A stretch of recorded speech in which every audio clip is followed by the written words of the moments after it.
ഞാൻ ഇടുക്കിയിലുള്ള ഒരു നല്ല വ്യൂ പോയിന്റാണ് നിൽക്കുന്നത്. ചതുരംഗപ്പാറ എന്ന് പറഞ്ഞ സ്ഥലത്ത്. ഇവിടെ കുറെ കാറ്റാടിയുണ്ട്.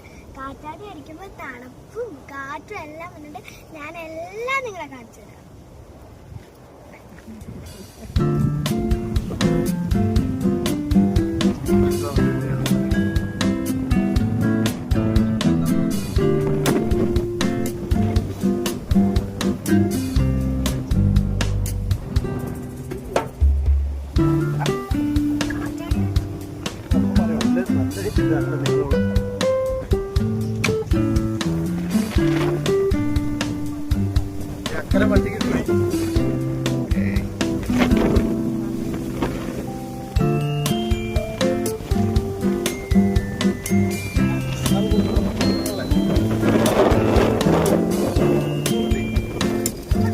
Bye.